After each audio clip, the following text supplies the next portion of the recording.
Break के बाद एक बार फिर से स्वागत है आप सभी का एंकर विमेन अचीवर्स 2025।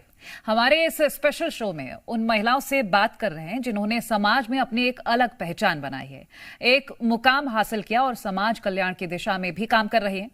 आज के इस शो में हम मिलेंगे मनीषा शर्मा से, जो देवी अहिल्या कैंसर हॉस्पिटल की मुख्य कार्यकारी अधिकारी है। इस अस्पताल की खासियत यह है कि यहां बिना कीमो, रेडिएशन और सर्जरी के इलेक्ट्रो होम्योपैथी से कैंसर का इलाज किया जाता है। पिछले 5 सालों में मनीषा शर्मा ने हजारों मरीजों को नई उम्मीद दी है। मनीषा शर्मा का समर्पण और काउंसलिंग हजारों जिंदगियों को एक नई दिशा दे रहा है।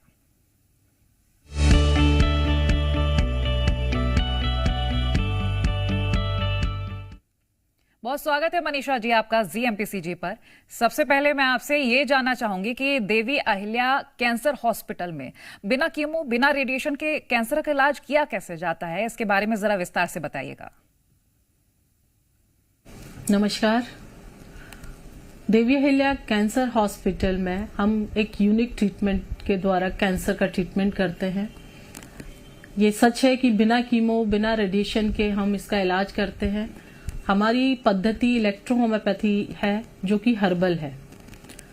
हर्बल ट्रीटमेंट जो हम करते हैं उसमें हम लोग मानते हैं कि हमारे बॉडी के अंदर 2 वाइटल फ्लूइड्स होते हैं, लिम्फ और ब्लड। उसको जब हम प्यूरिफाई करते हैं, हमारी मेडिसिन काम ही वही करती है कि लिम्फ और ब्लड को प्यूरिफाई करती है, जिससे कि शरीर में ऊर्जा का संचालन होता है और डिसीज धीरे धीरे कम होती है। इसीलिए हम लोग कहते हैं कि हम बिना कीमो, बिना रेडिएशन के कैंसर का इलाज करते हैं। देवी अहिल्या कैंसर हॉस्पिटल में हम लोग जो इलेक्ट्रो होम्योपैथी मेडिसिन है, हमारी इलेक्ट्रो होम्योपैथी मेडिसिन का काम ही है ऊर्जा का प्रवाह करना शरीर के अंदर, जिससे कि कैंसर कोशिकाएं धीरे धीरे कम होती हैं और पेशेंट की जो तकलीफें हैं, जो उसकी स्वेलिंग है, जो उसको नेक्रोसिस हो रहा है, जो उसको दर्द हो रहा है, वो धीरे धीरे कम होता है और अंत में वो कई बार पेशेंट स्वस्थ भी हो जाता है। इलेक्ट्रो होम्योपैथी मेडिसिन और हमारा जो ट्रीटमेंट है वो हम 7 चक्रों पे मिलके ये कार्य करते हैं। हमारी बॉडी में 7 चक्र होते हैं और 7 चक्रों से ही हमारे सारे बॉडी के ऑर्गन्स उससे जुड़े हुए होते हैं। जैसे जैसे चक्रों की में कमी आती है, हमें कोई ना कोई डिसीज होना चालू होती है। जो चक्र प्रभावी होता है जिस डिसीज से, उसमें हमें तकलीफ होती है। देवी अहिल्या हॉस्पिटल में जो हम ट्रीटमेंट करते हैं उसमें हम 7 चक्रों को बैलेंसिंग करते हैं। स्पाइनल कॉर्ड पे मेडिसिन लगा के उन चक्रों का जब हम बैलेंसिंग करते हैं, हमारी मेडिसिन उस पर अपना कार्य करना चालू करती है, तो धीरे धीरे वो जो ऑर्गन में जो डिसीज थी वो धीरे धीरे ठीक होती है और पूरी तरह से स्वस्थ होने की कगार पे पेशेंट आता है। मतलब हम ये दावा कभी नहीं करते कि हम पूरी तरह से कैंसर क्योर कर देते हैं, क्योंकि हमारे पास जो पेशेंट्स आते हैं वो 3rd और 4th स्टेज के मैक्सिमम पेशेंट होते हैं। तो हम ये जरूर हमेशा बोलते हैं कि आपकी तकलीफें जो हैं शुरुआती दौर में हम उसको कम करेंगे और धीरे धीरे आपकी डिसीज क्योर भी होगी, क्योंकि हमारे हॉस्पिटल से कई मेटास्टेटिस पेशेंट्स क्योर भी हुए हैं। अच्छा, एक महिला के लिए बहुत मुश्किल हो जाता है कि प्रोफेशनल लाइफ और घर के जीवन को बैलेंस करना। आप देवी अहिल्या कैंसर हॉस्पिटल में सीईओ भी हैं और साथ में एक सफल गृहिणी भी हैं। इन दोनों भूमिकाओं का तालमेल आप कैसे रखती हैं? निश्चित, ये क्वेश्चन आपने किया है। एक सीईओ की पोस्ट और एक गृहिणी का कार्य दोनों बड़ी ही चुनौती हैं और इस चुनौती को बड़ी सफलता पूर्वक करने के लिए मुझे ऐसा नहीं है कि मैं कोई अलग से कोई ऐसा कार्य कर रही हूं। मुझे एक तो फैमिली का सपोर्ट बहुत जरूरी है और मिलता भी रहा है हमेशा। फैमिली के सपोर्ट के साथ साथ मैं अपने काम का एक प्रबंधन रखती हूँ, काम का एक मैनेजमेंट रखती हूँ कि मुझे हॉस्पिटल के काम को भी देखना है और फैमिली को भी समय देना है। तो दोनों चीज का तालमेल बिठा के मैं ये कार्य करती हूँ। मैं कोशिश करती हूँ कि जो फैमिली का टाइम है वो फैमिली को दिया जाए, और जब हॉस्पिटल का टाइम की बात आती है कि मुझे ये कार्य करना है तो वो कार्य भी करती हूँ। कभी कभी मुझे ये परेशानी का सामना भी करना पड़ता है कि मैंने अगर कुछ प्रॉमिस किया है फैमिली के, अपने बच्चों को या किसी भी प्रोग्राम के लिए, कई बार ऐसा होता है कि पेशेंट की किसी कंडीशन में या किसी ऐसी इमरजेंसी में मुझे वो पोस्टपोन करना पड़ता है, लेकिन उसको फिर मैं वापस से मैनेज करती हूँ। तो ये दोनों तालमेल बिठा के मैं बड़ी आसानी से कार्य कर रही हूँ। और मैं और दूसरी महिलाओं को भी ये कहना चाहूंगी कि अगर हम अपनी चीजों को मैनेज करके चलते हैं, समय का एक रूटीन बनाए कि मॉर्निंग में मुझे ये करना है, आफ्टरनून में मुझे ये करना है, इवनिंग में मुझे ये करना है, तो एक टाइम मैनेजमेंट बना के अगर हम चलते हैं तो निश्चित हम दोनों चीज का तालमेल बिठा सकते हैं। और एक हम सफल गृहिणी हैं तो हम हॉस्पिटल या हम जहां भी कार्य कर रहे हैं उसका मैनेजमेंट तो हम बखूबी निभा ही सकते हैं। अच्छा मनीषा जी, अगर कैंसर की बात करें तो कैंसर के नाम से ही लोग डर जाते हैं। ये बहुत जरूरी सवाल है कि महिलाओं में अधिकतर किस प्रकार का कैंसर पाया जाता है? महिलाओं में अक्सर कैंसर की अगर हम बात करें तो ब्रेस्ट कैंसर और यूट्रस कैंसर के केसेस ज्यादा आते हैं। और हमारे पास, मैं अगर अपने हॉस्पिटल की बात करूं तो हमारे पास जब कैंसर पेशेंट्स आते हैं तो बड़े खराब कंडीशन में आते हैं या 3rd और 4th स्टेज की कंडीशन में आते हैं, क्योंकि जैसे ही ब्रेस्ट कैंसर है डायग्नोस होता है, सर्जरी कीमो रेडिएशन कराने के बाद रिकरेंस जब होता है तो मैक्सिमम केसेस में मैंने देखा है ब्रेस्ट कैंसर बोन में या ब्रेन में चला जाता है। तो वो कंडीशन बड़ी घातक होती है, पेशेंट को वापस लाना बड़ा मुश्किल काम होता है। और कई कंडीशन में मैंने देखा है कि ब्रेस्ट कैंसर में इतने बड़े बड़े ट्यूमर बना के महिलाएं आ जाती हैं, नहीं समझ में आता कि उनको क्यों नहीं समझ आया कि उनको इसका ट्रीटमेंट लेना चाहिए था।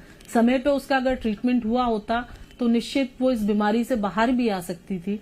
लेकिन अभी हाल ही में कल एक पेशेंट हमने डिस्चार्ज किया है, उनको ब्रेस्ट कैंसर है और ब्रेस्ट में ट्यूमर का साइज बहुत बड़ा है, बहुत बड़ा, मतलब स्टोनी हार्ट उनका ब्रेस्ट हो गया। और किसी एक संस्थान में वो ट्रीटमेंट के लिए गए। ये भी मैं आपको कहना चाहूंगी कि अगर सही राह, सही दिशा नहीं मिलती है तो भी ट्रीटमेंट गलत हो जाता है। तो उनकी डाइट पूरी तरह से खत्म कर दी, उनको बिल्कुल खाना बंद कर दिया, जिससे उनकी कंडीशन और खराब हो गई। अब बीमारी से लड़ने की क्षमता उनके अंदर नहीं बची है, तो वो कीमो रेडिएशन कुछ भी नहीं ले सकते हैं। वो हमारे पास आए, उनको लिवर में भी है, बोन में भी है, काफी हद तक हमने रिकवर करके उनको भेजा है। तो मैं ये यूट्रस कैंसर भी अगर हम बात करें तो यूट्रस कैंसर में भी सेम कंडीशन है, सर्जरी करा लेते हैं, फिर रिकरेंस होता है और रिकरेंस के बाद वो फिर लिवर में, पेरिटोनियम में, बोन में, ये सब जगह एसाइटिस हो जाता है, तो वो कंडीशन बहुत खराब होती है। तो महिलाओं को जागरूक होके इस चीज पे ध्यान देना चाहिए, विशेष तौर पे हर स्क्रीनिंग वगैरह सभी करानी चाहिए उनको। इस तरह के कैंसर पेशेंट्स हम देखते हैं और हम बहुत अच्छे रिजल्ट्स भी देते हैं। मतलब अभी रिसेंटली में 5 महिला पेशेंट्स ब्रेस्ट कैंसर की हैं और 3 कल यूट्रस कैंसर की एडमिट हुई हैं। तो महिलाओं में ये कैंसर आमतौर पे देखने को मिलते हैं। बिल्कुल, अभी आपने महिलाओं में कैंसर के प्रकार बताए, तो आपके हॉस्पिटल में इसके इलाज की क्या क्या सुविधाएं वो भी बताइएगा। देखिए, हम लोग जो पेशेंट आता है हमारे पास, हमारे हॉस्पिटल का जो प्रोटोकॉल है, हम 7 डेज पेशेंट्स को एडमिट रखते हैं। और जब वो पेशेंट आ रहा है तो बहुत वर्स कंडीशन में हमारे पास आ रहा है, उसके बाद भी हम उसका ट्रीटमेंट करके, और 7 दिन का जो प्रोटोकॉल है उसमें 60, 70, 80% तक पेशेंट को हम राहत देते हैं। और कोशिश ये रहती है कि पेशेंट 100% क्योर हो। अगर पेशेंट हमारी चीजों को फॉलो करता है, हमारे डाइट प्लान पे जाता है, हमारी मेडिसिन बराबर लेता है और हमारे साथ फॉलोअप बनाए रहता है, तो निश्चित वो इस बीमारी से बाहर आ सकता है। क्योंकि 7 दिन का जो प्रोटोकॉल है, एडमिशन से लेके डिस्चार्ज तक, वो सारा प्रोसेस मैं खुद स्वयं देखती हूँ कि पेशेंट में क्या कमी आ रही है, क्या उसमें प्रोग्रेस हो रही है। और बाद में भी ये काम हम लोग करते हैं कि बाद में भी फॉलोअप में जो पेशेंट्स बने होते हैं, रनिंग पेशेंट्स, फॉलोअप पेशेंट्स और एडमिटेड पेशेंट, सभी पे हमारा स्क्रीनिंग राउंड द क्लॉक रहती है।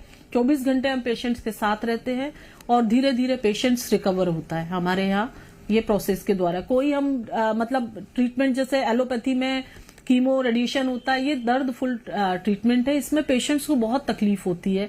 कीमो लगाने से वॉमिटिंग, नोजिया और ये सब चीजें होती हैं, फीवर आ जाता है, खाने का स्वाद बदल जाता है। लेकिन हमारा ट्रीटमेंट बड़ा ही फ्रेंडली ट्रीटमेंट है, इसमें किसी तरह की कोई तकलीफ नहीं होती और पेशेंट बहुत जल्दी और मतलब फैमिली की तरह यहाँ रहता है और बहुत जल्दी रिकवर करने की कोशिश में और आगे आगे बढ़ता जाता है। मनीषा जी, मेरा एक और सवाल कि आपकी संस्था कैंसर केयर फाउंडेशन महिलाओं को कैंसर से बचाव और जागरूकता के लिए किस प्रकार से काम करती है, ये भी बताएगा। हमारी संस्था कैंसर केयर फाउंडेशन, हमने cancer care foundation cancer patients के लिए ही बनाया है और महिलाओं की स्क्रीनिंग और जांच के लिए हम जगह जगह कैंप्स लगाते हैं, गाँव में जाते हैं, स्कूल वगैरह में जाके हम कैंप्स लगाते हैं, बच्चों को हम गाइड करते हैं कि अब अगर हमारी उम्र 18, 19, 20 साल की है, 11, 12 बच्चे हैं, तो उनको बताते हैं कि ब्रेस्ट कैंसर में क्या क्या सावधानी रखनी चाहिए, यूट्रस कैंसर ना हो, सर्विक्स कैंसर ना हो, तो इसके लिए क्या बचाव है। इस तरह के हम लोग कैंप्स लगाते हैं। बड़ी बड़ी ऑर्गेनाइजेशन जो हैं, संस्थाएं जो कैंसर पे काम कर रही हैं, उनके साथ मिलके भी हमने कई कैंप्स लगाए हैं और महिलाओं को हम जागरूक भी करते हैं। हमने देखा है कई बार कि स्क्रीनिंग कराने में भी फ्री में स्क्रीनिंग, निशुल्क जब स्क्रीनिंग हो रही है तब भी महिलाएं स्क्रीनिंग नहीं कराती कि अगर हुआ तो उस टेंशन से कि अगर ये बीमारी निकल गई तो क्या होगा। तो अगर हम पहले से इसकी जांच करा लें, पहले से अगर हमें मालूम होगा तो निश्चित हम इस बीमारी का इलाज समय पे करा सकेंगे और हम उस कंडीशन में नहीं जाएंगे कि जब हमारा पूरा परिवार, पूरा सब लोग इस चीज से परेशान हो। क्योंकि मेरा मानना यह है कि महिलाएं एक घर की धुरी होती है, एक बैकबोन होती है और अगर वही बीमार है, वही इस बीमारी से, बात कैंसर की नहीं है, बात किसी भी बीमारी से अगर वो पीड़ित है, तो जब कोई व्यक्ति परेशान है, हेल्दी नहीं है, तो वो अपने परिवार का ध्यान नहीं रख सकता। तो वो अकेली बीमार नहीं है, वो परिवार में जितने लोग हैं उन सबको बीमार कर रही है। तो उसको अपना ध्यान बहुत ज्यादा रखना चाहिए और समय समय पे स्क्रीनिंग और जांच करानी चाहिए। बहुत इजी टेस्ट है इसके, ब्रेस्ट का बहुत इजी टेस्ट करना होता है। अपने को खुद से मालूम हो जाता है कि मुझे कोई नोड आ रही है या कुछ मुझे ऐसा हो रहा है, एक्सेस ब्लीडिंग हो रही है या कोई डिस्चार्ज हो रहा है, किसी भी तरह की ऐसी कोई समस्या है तो उसका निश्चित हमको जांच करानी चाहिए और उसका हमें उपचार जरूर कराना चाहिए।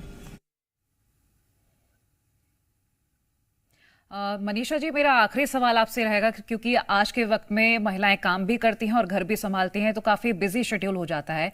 तो आप महिलाओं को अपने डेली रूटीन के लिए क्या सुझाव देना चाहेंगे जिससे वो अपनी जिम्मेदारी के साथ साथ खुद को सेहतमंद भी रख सकें?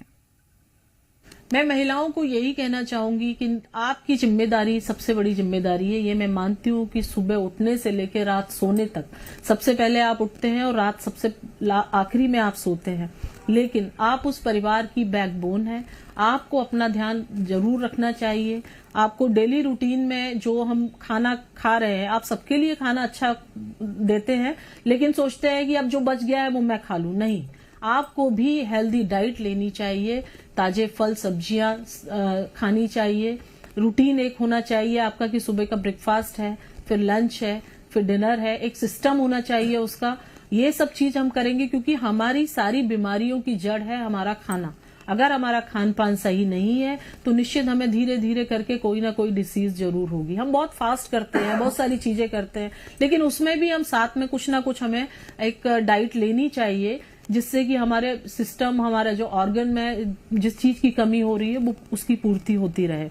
अगर मैं बात करूं कि महिलाओं को डेली रूटीन की, तो उन्हें अपने लिए कुछ समय देना चाहिए, कुछ एक्सरसाइज करनी चाहिए, कोई स्ट्रेचिंग हो, कोई व्यायाम हो, कोई योगा हो, ये जरूर करना चाहिए। 30 मिनट अपने लिए जरूर निकालने चाहिए। और अगर ज्यादा अपने को टेंशन हो रहा है, कोई डिप्रेशन आ रहा है, तो उसके लिए जो आपको पसंद हो, कोई म्यूजिक हो, कोई सारी चीजें, क्योंकि महिलाओं में डिप्रेशन की शिकायत बहुत ज्यादा मिलती है, तो उनको ये सब चीजें, अपने शौक को कायम रखना चाहिए। एक सर्टेन एज के बाद सब चीजों को ध्यान में रखते हुए हमें अपना जीवन यापन करना चाहिए। बहुत शुक्रिया मनीषा जी हमारे साथ जुड़ने के लिए और ये सुझाव भी देने के लिए। और इसी के साथ हमारी इस खास पेशकश में इतना ही। आप देखते रहिए जी मध्य प्रदेश छत्तीसगढ़।